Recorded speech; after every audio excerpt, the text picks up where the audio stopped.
guess it's okay to go ahead and start. Let's go ahead. So I just want to give you kind of like an outline of what we're going to be talking about just kind of in general. So first I really want to go over what is like the unique challenge for Christian artists. And again, some of these challenges are going to be shared by people who work in other disciplines, but specifically what's hard for the artist.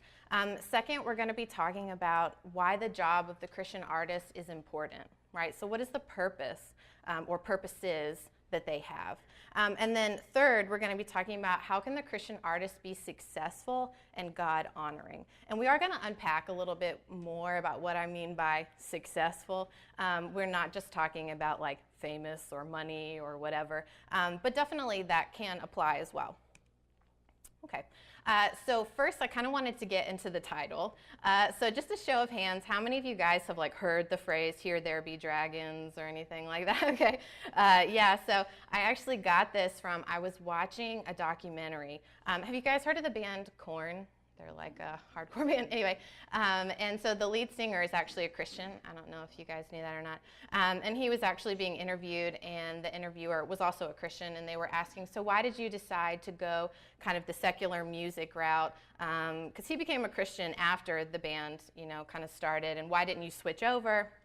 And he was just kind of exploring topics about why he had decided to stay in more of a mainstream kind of music marketplace. And the phrase was kind of thrown around like, this kind of market is very unfriendly. It's kind of uncharted waters for the Christian. And so they used the phrase, "Here there be dragons," which again is a reference to back in ye olden days, right before they had explored a lot of the world, and the map makers would draw the dragons in the uncharted parts. So I think a lot of times in even contemporary Christian circles, kind of the role of the Christian who wants to be an artist, who doesn't want to be a, quote, Christian artist. Sometimes these are a little bit of uncharted waters, and it can be really exciting, right, that adventure kind of aspect. And you do have a little bit of the uncertainty, that kind of like dangerous, kind of vibe or whatever. And so that's why I did choose the title. Okay, so let's focus first on the unique challenge of the Christian artist. I don't want to talk too much about this because I do think it can get a little bit depressing. So do stick with me until the very end, or you're just going to be like, this is such a downer. Okay, but first I wanted to give some examples of Christians who are artists, just kind of in recent news, who maybe have had some difficulties. So I'm sure you guys have heard of Lauren Daigle. So she recently she appeared on the Ellen show, and a lot of Christians felt like it was inappropriate for her to appear on the show because Ellen is, an open lesbian, and they just felt like that was not appropriate for her. And then we have Chris Pratt, who he goes to a Hillsong church in California, and Ellen Page, another actor, she was really critiquing him for attending this church, which she feels like is homophobic. That was pretty recent. This has to do with an artist in particular, but you hear a lot of this kind of language being thrown around for Christians, especially for evangelicals, that we're a whole bunch of hypocrites, or that we're holier than thou, those sorts of things. I really liked this one, Need to Breathe, proving that they're not just a Christian band, right? That language of, oh, well, they're not as good as the rest of us, And even if people don't use so many words, you do kind of get a little bit of that vibe sometimes. And actually, I didn't know about this. So everybody's heard of Amazon, I assume. So Amazon can choose what books they want to sell, and which they decide not to keep on the site. There was kind of this like big brouhaha over the fact that they refused to sell a book that was very critical of Islam, but they continue to sell all these books that are very critical of other faiths. And so a little bit of like unfairness, or, Christians being at a disadvantage. And we hear a lot about this, in the news, or even maybe in our churches, or we can kind of feel this. And I really like this book. It's a really small book. I wish I'd brought it with me. But it's called Art for God's Sake. And I really feel like Philip Graham Ryken kind of hits on what makes it hard to be an artist in general, right? So it's never easy to be a painter or a poet or a musician or any other kind of artist. While every calling has its unique trials and tribulations, the life of the artist seems especially hard. There's the difficulty of the art itself, of creating, executing, perfecting a design or composition. It's always costly in personal terms to produce that kind of art.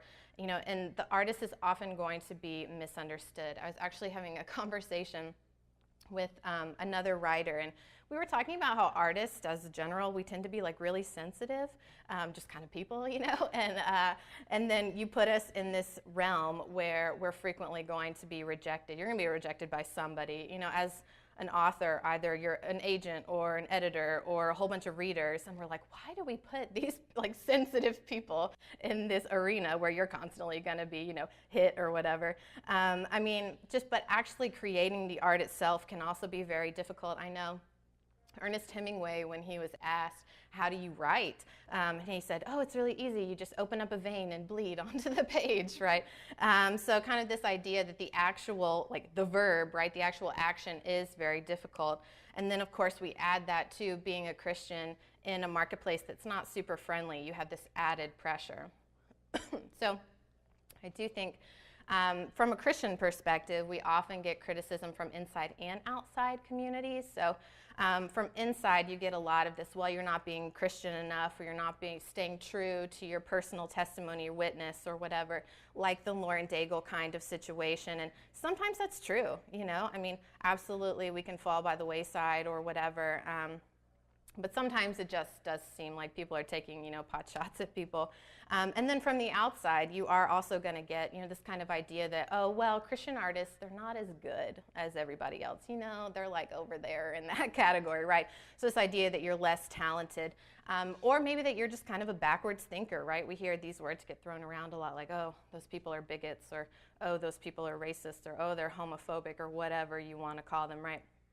And then obviously sometimes they think you're both, right? So you're backwards and you're also not very good. So in the secular world, the Christian artist faces not just misunderstanding, but also a lot of market demands and themes that are contrary to a Christian worldview, or something that a Christian is not comfortable producing. Hey, yeah, you can come in. So the world demands a particular opinion on certain matters, and if you don't share that opinion, you're going to face extra challenges to success. And so I do have just kind of like a case study here, just an example. So Christian publishing, you may not know this, not Christian, children's, sorry, children's publishing is kind of considered the most progressive, so to speak, of the publishing world. They have strong opinions about what should be said to children, and they oftentimes push particular ideas. So LGBTQ books are a really big push right now. Hey, you can come in. And so you'll notice, so when you want to get traditionally published by one of the 5 big publishers in America, you have to have a literary agent who represents you, and then they take your work and they shop it to different publishers. And when you want to submit to a literary agent, oftentimes they'll say, this is what I'm looking for, and please don't send me anything that I'm not looking for. And you'll look at the list, and I don't think I've ever seen an agent not say that they wanted LGBTQ books for children. It's just a really big push right now. And there's only a certain number of books that are going to be published in a season, so this is way smaller, but say 10. And they're pushing, and they want at least 5 to have some kind of LGBT theme. So now your chances are drastically lowered, and so you're competing for 5 spots as opposed to 10. And so the competition is just cutthroat. So also, these kind of books are usually very well received. You'll notice that at least 3 of these are award winners. They turned Simon versus the Homo sapiens agenda into a movie. Did anybody see a trailer for that or anything? I don't think it was super successful. And the thing is, like, I actually know the lady who wrote that book. She's very nice. She and I fundamentally disagree on many things, right? So it's not like these are these like super evil people that are out there and they're like, we're gonna, you know, change all of the minds of America's youth, right? But that is definitely, being a Christian, you are gonna be at a disadvantage. Okay. So the hard reality is that the Christian artist may create his art, but the market is going to determine whether it's going to be sold or not. So if you want to make a career, or if you want to make any money at all using this God-given ability that you have, the same way that a businessman would, or a teacher, or a scientist, or whatever, you've got to carve out your space. And that space is going to have to be kind of that sweet spot between being true to who you are and what you believe, and also appealing to what the world wants, right? And I'm here to tell you that it is possible, right? So sometimes it can seem like, oh, there's no space for me, but I really do believe that there is. So kind of switching over to the importance of at least what I believe is to be important about this. And now a lot of Christians, they look at this opposition and they're like, yeah, man, I'm not even going to go that route. I'm going to create my art, and it's going to be for Christians. There's a ton of examples of this, and I really want to make sure that you guys know I'm not knocking them at all. I think they're awesome.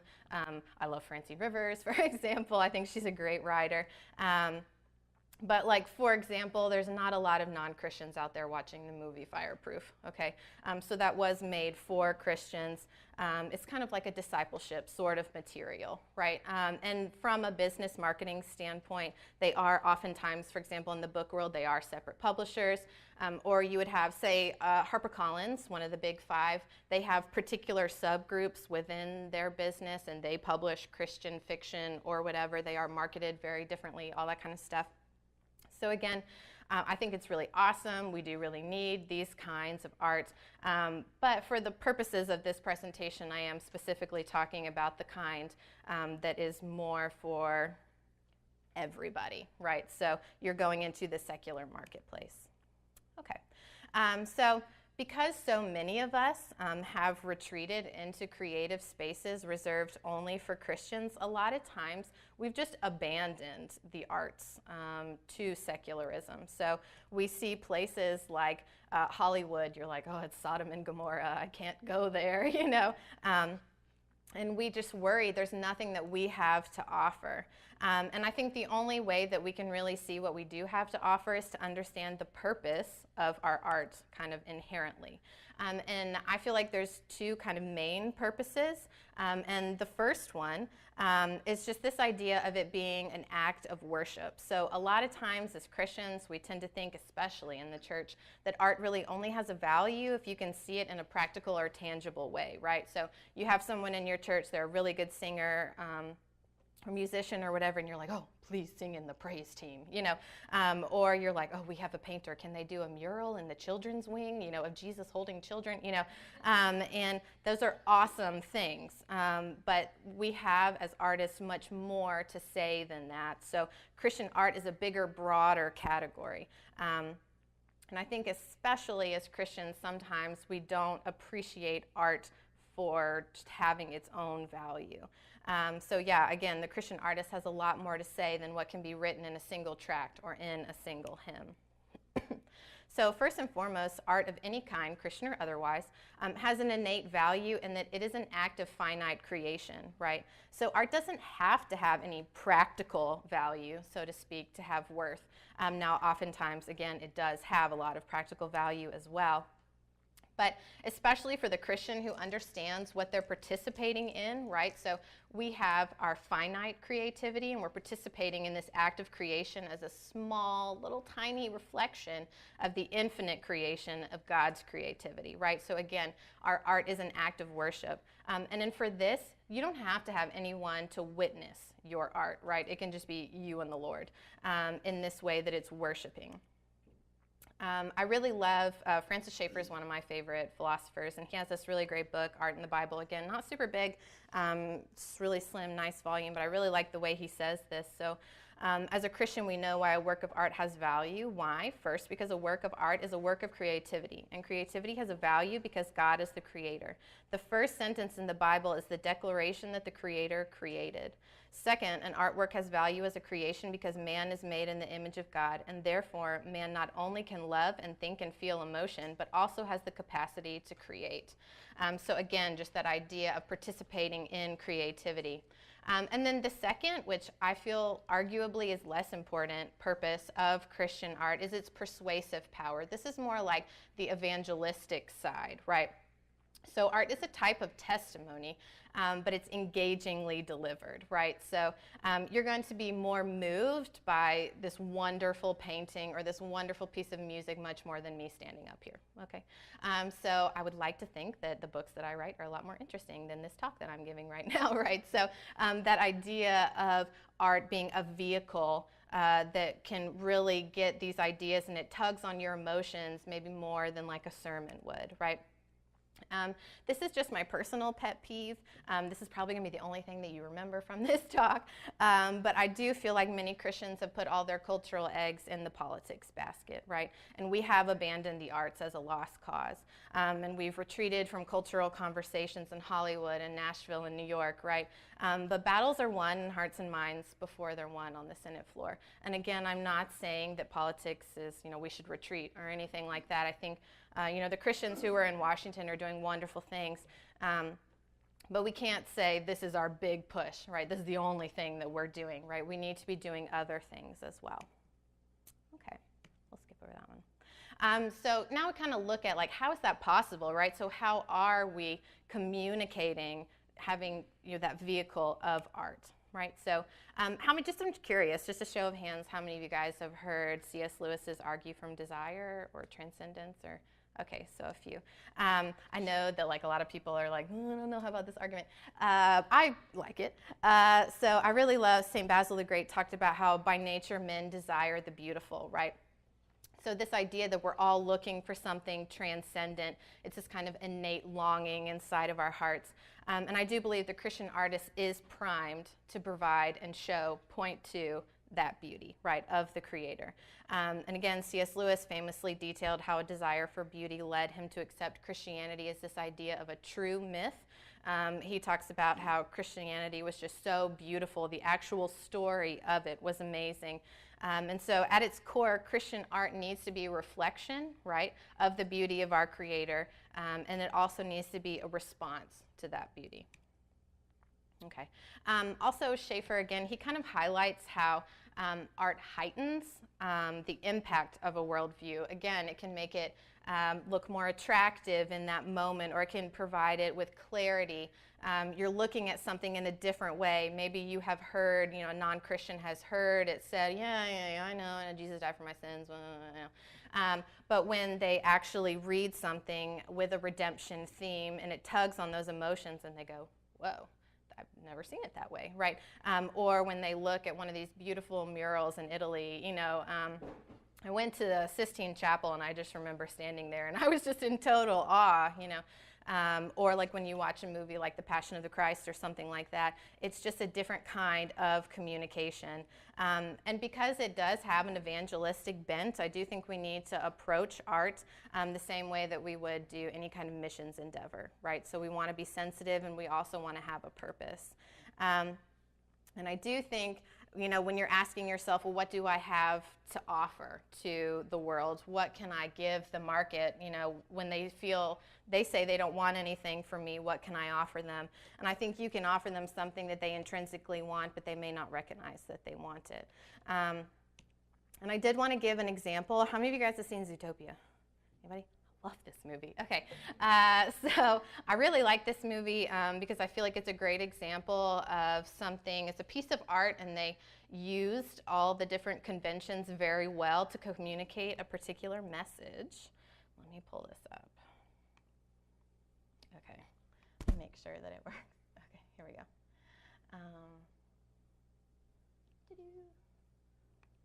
Movie to appeal to adults. But what stands out about Zootopia is that it tackles adult topics that family films usually avoid: racism, sexism, bigotry, and drugs. Crazy world are you living in where you think a bunny could be a cop? Of course, none of these terms is ever expressly named. The movie uses metaphor and analogy so that kids can grasp the underlying points, while adults also might learn a fresh approach to controversial issues. And you never call Zootopia gritty, heavy, or moralizing, because it pulls all this off while still feeling light, entertaining, and heartfelt. Even before the film's release, Zootopia was already making strides to draw in a more mature crowd. Many of their promotional pieces were parodies of film posters for R-rated films, such as The Big Short, The Revenant, and Mad Max: Fury Road. On the primary level, Zootopia is an allegory about prejudice. The next time you think you will ever be anything more than just a stupid carrot farming dumb bunny. The way that the Zootopia animal society is structured mirrors our real-world racial tensions. The city is made up of 90% prey and 10% predator. He's just a predator. We're meat prey. Even though the prey is the vast majority and thus protected by social institutions, the minority, the predators, are made out to be feared. Authorities in power who are part of the majority vilify the predators, highlighting their physical strength and different looks. There's also a clear segregation that takes place, as animals are separated by species and businesses turn away certain kinds. Okay, so if you have not seen the movie, you absolutely need to go watch it because it's awesome. But if you have, maybe you can watch it now with fresh eyes, right? So one of the things that I think it does so well, again, you're watching it as an adult and you're like, yeah, I know that racism and prejudice is bad. But you're able to see it through a different lens, right? So you're seeing this in a segregation of animals, and you're like, that just seems absurd, you know, these two different kinds of animals. And that was the purpose. You know, the purpose was for you to step back and go, racism is kind of absurd when you really think about it, you know. And then also, it was a good conversation starter for kids. So you are able to be like, hey, you know, when we watch this movie, and then you launch into the conversation. So I think that's a really good example. Kid movies are a little bit easier to pick up on some of these things because they are, when you watch them as an adult, a little bit more obvious. But that is a really good example of how they take a particular worldview or a particular theme or issue and they put that into the narrative in a way that you don't feel preached at, but you still feel like it's a good, affirming kind of theme. So, okay. So again, just kind of in a summary here, the two purposes of Christian art, right? So the first one, which again I think is more important, is to honor God and His beauty and to participate in the finite creative power, that idea again of it being a worship. And then second, it is an evangelism tool, right? So we want to highlight the attractiveness of our worldview that's oftentimes more palatable than a sermon or an essay. So just kind of in the last section here, we want to talk about how the Christian artist can be successful.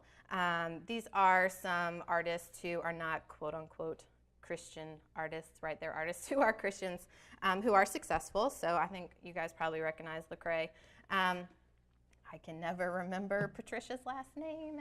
Anybody? Patricia? She's in the middle, and this lady in the bottom left. It's Patricia. Yes, thank you. So she is a believer as well.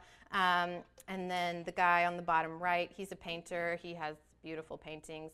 The lady who's on the top right, she is an author. She writes children's books. Again, they're not Christian books. I did read the first one. It's obviously a retelling of the Book of Esther.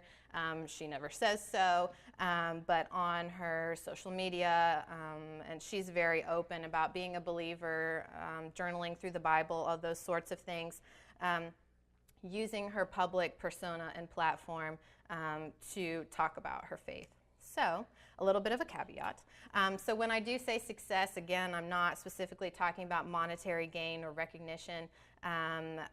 Maybe that is something that the Lord is calling you to. I do think sometimes as Christians we can be like, well, you know, we're believers and we have to suffer all the time and we can only do it for ourselves. You know, I mean, maybe, but also maybe the Lord wants you to be really successful.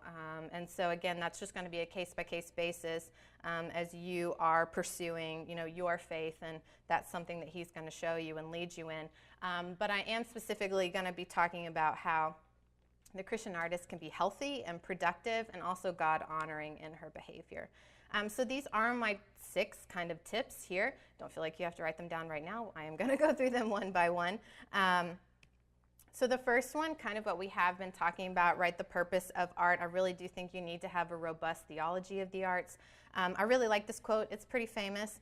So don't forget in the darkness what you learned in the light. This idea that there are going to come times where you're like, why am I doing this? This is so hard, right? You're going to be rejected in some way or many ways, or you're going to feel like you are working in Sodom and Gomorrah, and you're like, why did I not just publish a Christian book with Tyndale House, you know?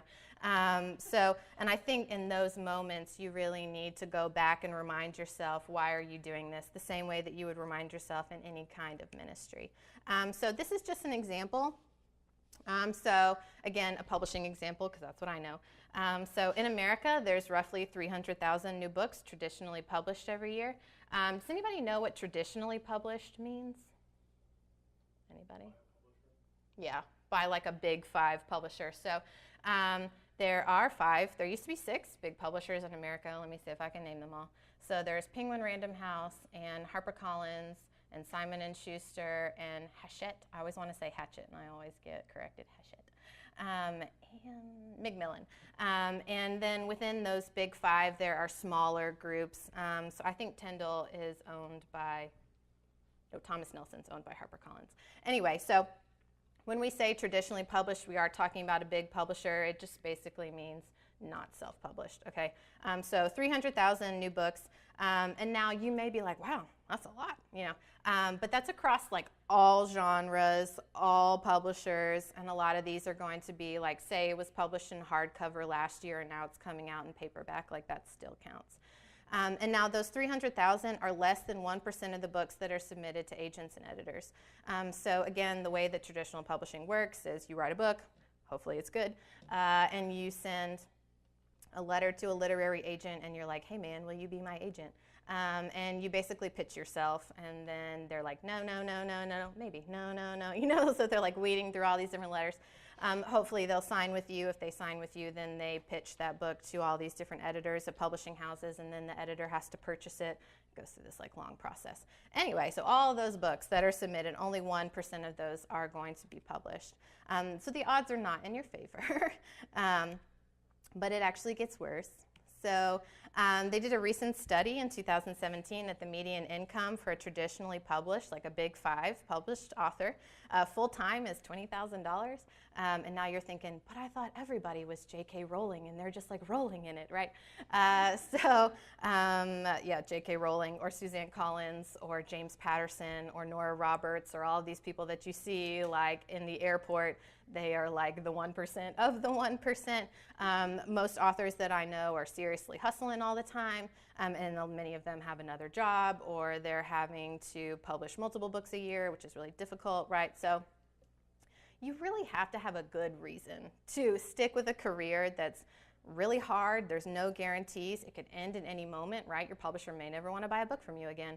And it really doesn't pay very much, right? I know I told you this is going to sound really depressing. But that's why I really feel like you have to have that reason. You have to be like, why am I doing this? Because I really feel like the Lord has led me to this career. This is my ministry. And again, you are going to have those moments where you're like, I just really want to quit right now. And you've got to have something to hold on to. And this is really related, kind of my second point about you really do need to have realistic expectations and you need to know your limits. So God gives us skills and passions, but he may not have called you to be a professional artist.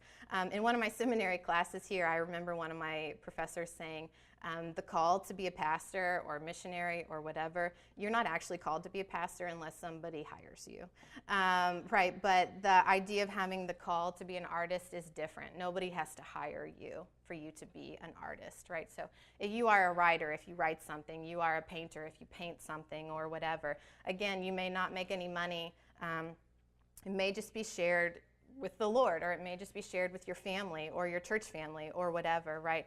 And that's okay. And you need to know what you can handle and what the Lord has called you to.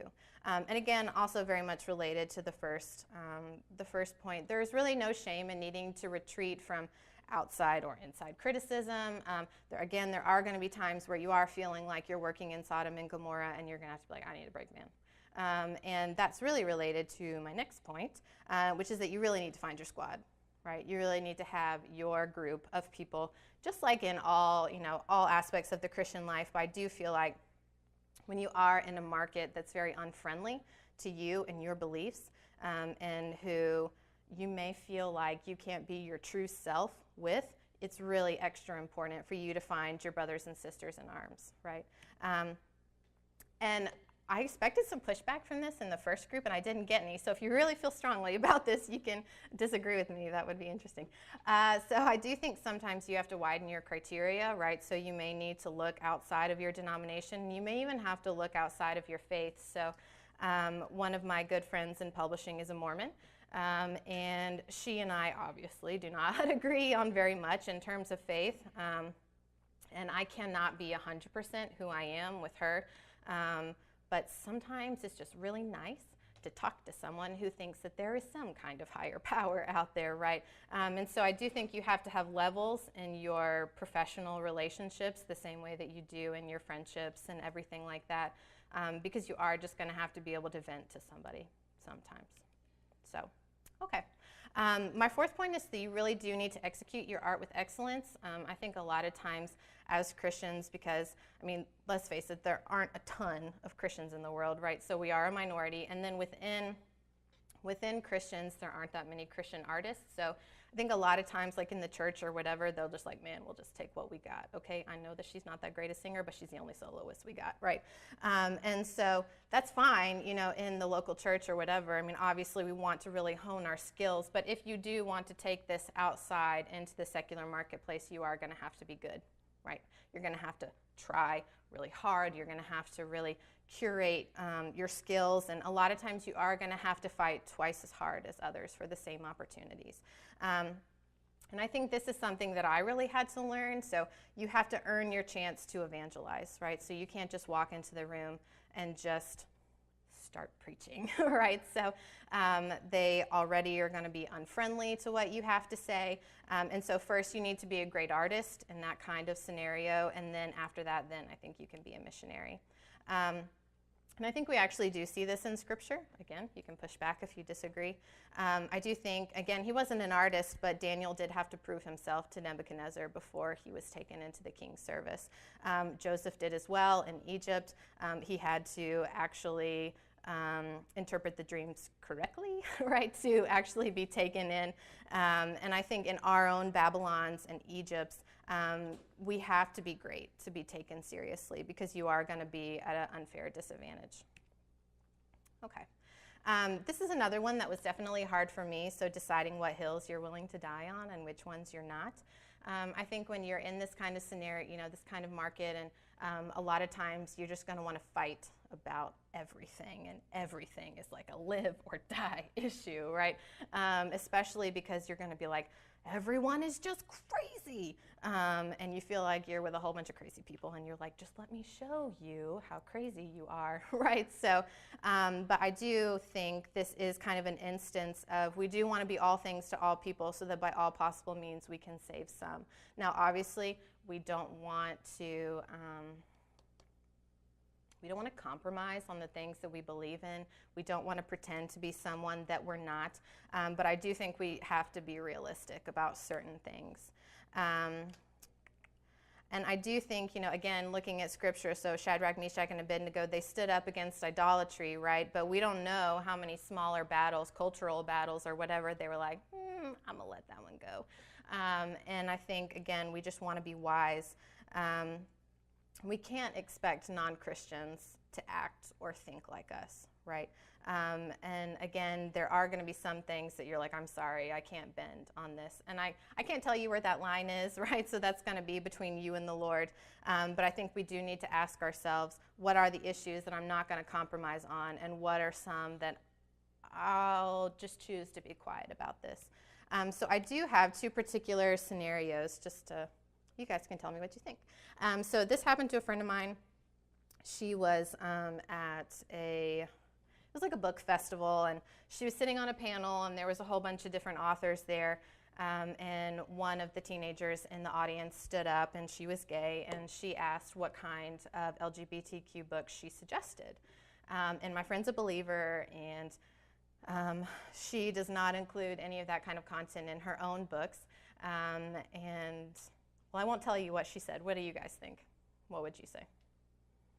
Do you think this would be an instance where you would be like, well, actually, what do you think? Anybody have a... I think there are books being published by good Christian authors.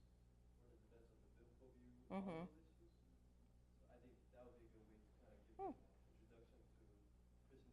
Mm-hmm. Okay, that's good. Yeah. I think that she might have said, well, maybe it's an irrelevant question because a good book is a good book. It doesn't matter Mm-hmm. if you're sexually. Okay. Yeah, those are good answers. Anybody else have a suggestion? I would probably, if it was me, just say I wasn't aware Mm-hmm. of what would be good since I didn't usually read in that realm. Mm-hmm. Yeah. Yeah, those are all really good answers. And again, I think this is something, she was kind of put on the spot, and she was like, oh, crap.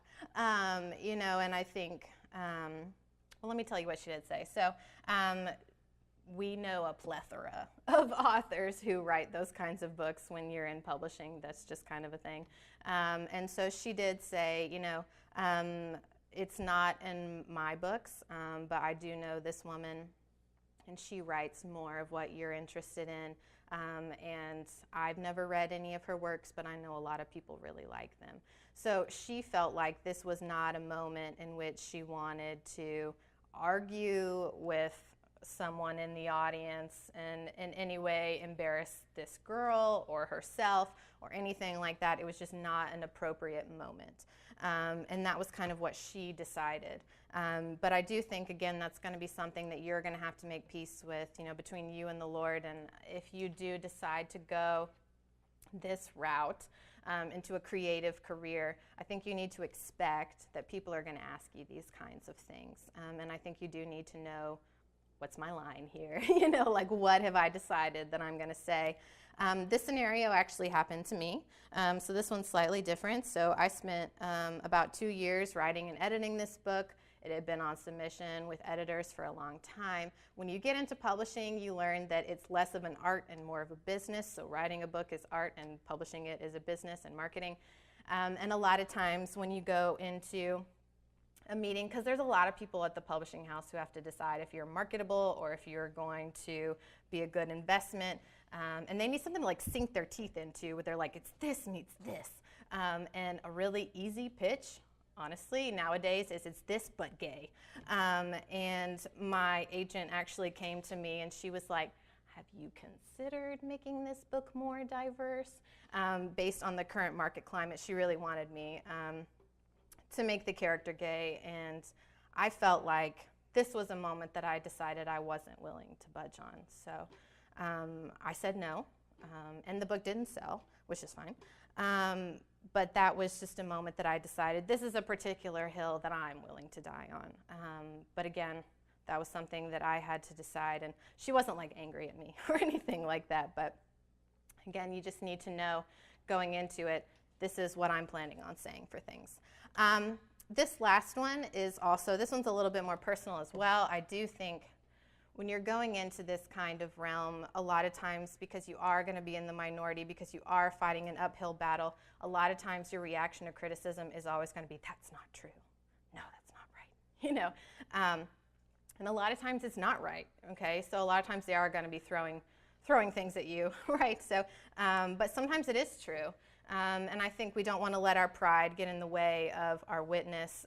And I do think our humility is often a stronger testimony than if we hadn't received any criticism at all. So my debut novel, when it came out, I had a lot of criticism lobbied at it. And some of it I felt like was unfair. And then, so one of the critiques was they felt like it was a white savior narrative.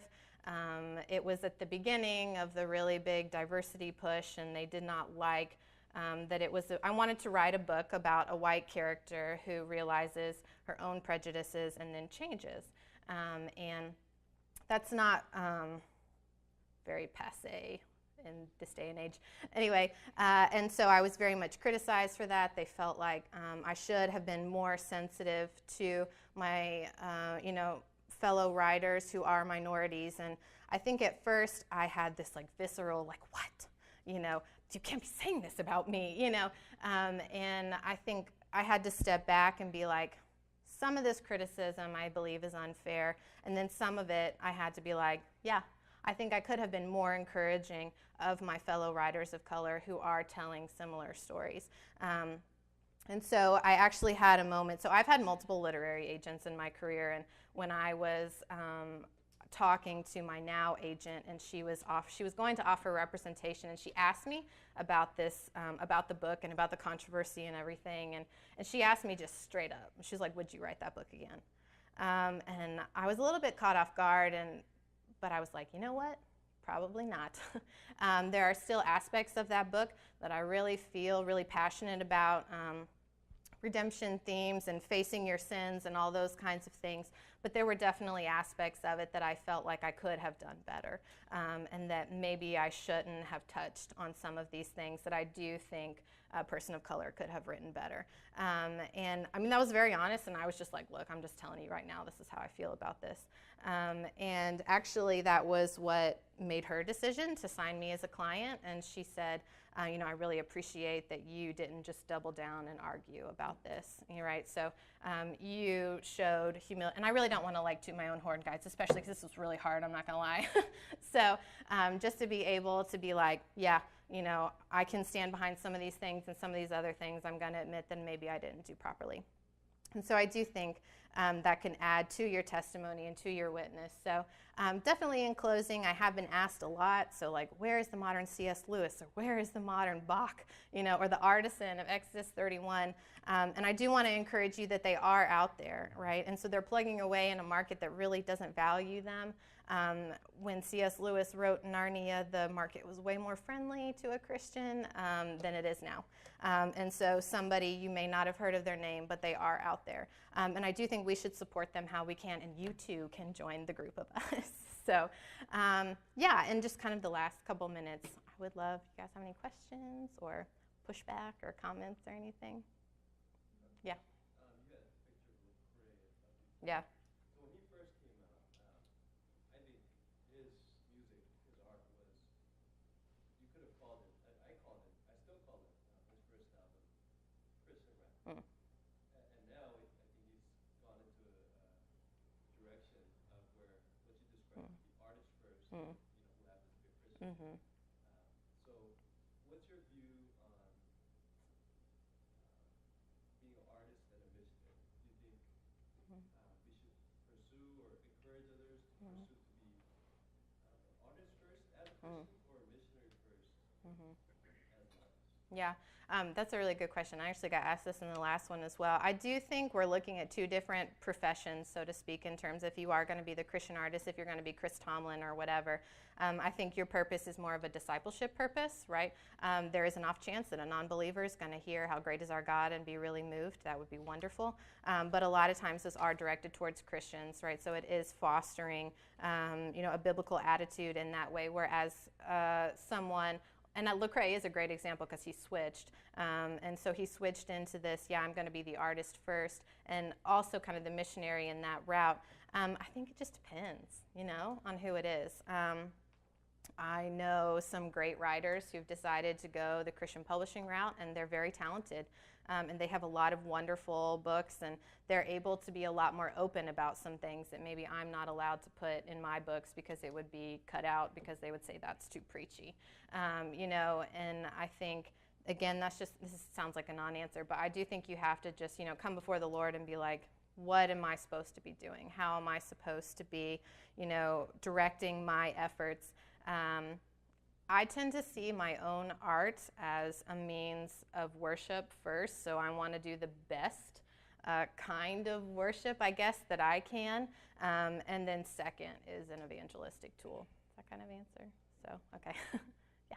Mm-hmm. What would you say to someone who holds the cynical, cold view that the big problem, the overwhelming problem facing Christians in art is Christian art?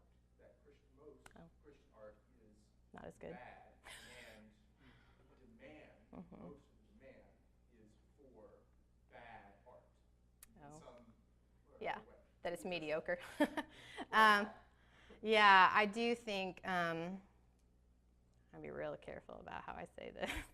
I do think, again, because the group of Christian artists is much smaller, so you don't have as many people who are practicing the art. And so you have fewer talented people, if that makes sense, just because the pool is so much smaller. but I don't think we can just say an entire blanket statement, all of Christian art is just meh, you know. I think there is some meh, but I think there's a lot of like meh secular art out there as well. So, I mean, I hope that Katy Perry doesn't last through the ages. You know, I mean, I would hope that 60 years from now she's not, you know, the music that we're singing. But, you know, you compare her, okay, like to Adele. Well, obviously she's a lot more talented. And so I think you have mediocre people in all regards. And again, I don't think you can just blanket statement. But yeah, I mean, I think there's obviously some criticism to be lobbied at Christian art that sometimes we accept mediocrity. And I would say push harder. Do you have a follow-up question? Yeah. So actually, I think Katy Perry and Adele are a good example. Sometimes art that I'm perfectly comfortable calling bad art is in high demand. Right.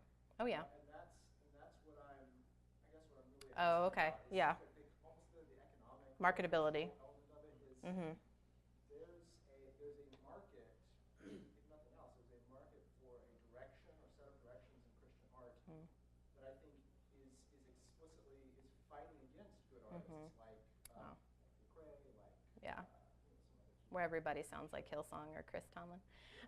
Why are you trying to be Hillsong when there's already a Hillsong? Sorry. So yeah, no, I get that too, but I do think there's a difference again between art is the actual practice, and then when it becomes business, now we're talking marketability, and they're not the same thing. And so yeah, non-Christians face this too. You know, I mean, you're looking at, okay, so Twilight, let's be honest, who read Twilight? I did. Okay. So if you noticed after Twilight came out, there were tons of books that came out that were total copycats. It was just following a trend. Whether you think Twilight was art or not, she obviously did this better than everybody else because she started a trend. Or like the Hunger Games or whatever. So it's not just Christians that face this problem as well. And I do think, I don't want to be snooty, you know, I mean, but I do think as we go along, some of these people will be forgotten and some will be remembered. I mean, I think that's why, like, you look at the hymns of the past, the ones that stay with us, they're all great because we forgot about all the other ones. And I think that's going to happen in 50 years or 100 years or whatever. So, yeah. What do you think about like art for art's sake? And I think, and I ask that because I think I know, I've seen a lot of Christians who don't see the value of art or of beauty, like you said, unless it's practical. Yeah. To be a missionary or Yeah. something. Yeah. Let me pull up. Okay, so Philip Graham Ryken. Where is it? It's up there. Second one. Second from the bottom. Art for God's Sake. He actually touches on this, and I really like kind of his approach to it. He does disagree with the idea of art for art's sake, and he believes that art should be for God's sake. And so, God is beautiful, right? And so we want to participate in that beauty. Something that's beautiful is valuable just because it's beautiful. And so kind of looking at it that way, again, you know, taking part in a creative pursuit reflects God's creativity. And that's what I think as well. So again, it doesn't have to be practical unless you want to consider it practical for yourself, I guess, your own edification. I think that can still be considered a practical thing. But yeah, I mean, I don't believe in art for art's sake because I think that can become idolatry. But I do say that we should have art for God's sake. Does that make sense? So, okay. Yeah. Any other? With the rapid rise of secularism in our culture, do you think that it's possible for Christians to be regarded as mainstream media without compromising their values, without compromising core Christian values? Yeah. Right now, yes. I think you can. Is it hard? Yeah. I mean, I use the example of that particular writer, Kiera Cass, because I really respect her. And she writes books that I think could probably be published under Christian publishing. She's a multi-New York Times bestseller within the secular marketplace. She has found her niche, right? She is not marketed as a Christian author. But again, she uses her platform to talk about Christian things. Did she miss out on potential opportunities because she wasn't willing to do things? Probably. And I think you have to make peace with that. I can't even imagine somebody who's like an actor. I think that would be even harder. You know, you're like, your agent's like, this is your one opportunity, you know. But you have to do all of these things where you're like, ooh, I don't want my mom to see that, you know. And so I think it is very difficult, but I think you just have to trust the Lord and the way that He's directing you. But yeah, that's tough. What book or author made you fall in love with literature? Oh, that's so hard. I really love children's books and children's publishing. I remember I read Island of the Blue Dolphins, and I like read it straight through in one night, and then I read it straight through the next night. So that was probably my favorite one. So yeah, good question. So anybody else? Yeah. How can those of us who do value Christian art and the beauty and the mission behind it, but maybe our future is going to be more on the administrative side, how can we help promote Oh yeah. artists like yourself? Yeah. This sounds so cynical. Open your wallet. But I do, no, for real though, like if you love something, if you love a particular kind of art or artist or whatever, they're struggling probably. And the easiest way to support them is through money, because money talks, right? So if you have a particular author or band or whatever that you really love, buy their stuff if you can. You know, I also think within our churches, we don't want to settle for mediocrity. So, you know, if you're going to be a pastor, or if you're going to be, you know, an education minister or whatever, how can we make space for our Christian creatives, and also make sure that we're not settling? I don't want that to sound so bad when you have like volunteers, you know, but like there's a reason I don't volunteer for the praise team, okay? So that would be a total settle if you put me on, you know, to sing something. And so really searching out who are your actually gifted people. And then it sounds super trite, but I do think prayer, and I mean, everybody's going through difficult stuff, you know, and definitely they're going through difficult stuff in their careers, and they would definitely appreciate that. So, yeah. Anybody else?